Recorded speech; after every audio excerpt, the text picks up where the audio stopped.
મા અંબાના પ્રસાદમાં ભળ્યો આદિજાતિના લોકસંગીતનો લહેકો. શક્તિ, ભક્તિ અને આસ્થાના ત્રિવેણી સંગમ સમા જગવિખ્યાત યાત્રાધામ અંબાજી ખાતે ભાદરવી પૂનમ મહામેળામાં માતાજીના મનભાવન પ્રસાદ મોહનથાળનું અવિરત વિતરણ થઈ રહ્યું છે. અંબાજી મેળામાં 1000થી 1200 દાણ જેટલી પ્રસાદ બનાવવામાં આવતી હોય છે. આ મહામેળો સ્થાનિક આદિવાસી લોકોના રોજગારીનું પણ સાધન છે. અંબાજી પ્રસાદ ઘરમાં સ્થાનિક 700થી પણ વધારે આદિવાસી બાંધવોમાં મા અંબાના ધામની પ્રસાદ બનાવીને હોશે હોશે વિતરણ કરી રહ્યા છે.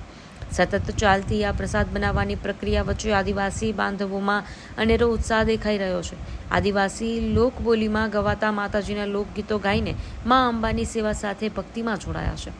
અંબાજી પ્રસાદ ઘરમાં આદિવાસી પુરુષો પરંપરાગત આદિવાસી ગીત ગાઈને પ્રસાદ બનાવી રહ્યા છે, જ્યારે મહિલાઓ માતાજીના લોકબોલી ગીત પર ગરબે ઘૂમી રહ્યા છે. શક્તિપીઠ અંબાજી મહામેળામાં જેટલું મહત્વ પદયાત્રા દર્શનનું છે, એટલું જ મહત્વ માતાજીના મનભાવન પ્રસાદ મોહનથાળનું પણ છે. મોહનથાળની મીઠાશ અને મહત્વ એવું છે કે મોહનથાળ બનાવવાની પ્રક્રિયા અને આ પ્રક્રિયામાં જોડાયેલા કારીગરો અને મજૂરોની મહેનત અને તેમની મા અંબેની ભક્તિ અને શ્રદ્ધા સાથે લોકસંગીત મોહનથાળની મીઠાશને વધારે છે. Story report Suresh Raval, Banaskantha.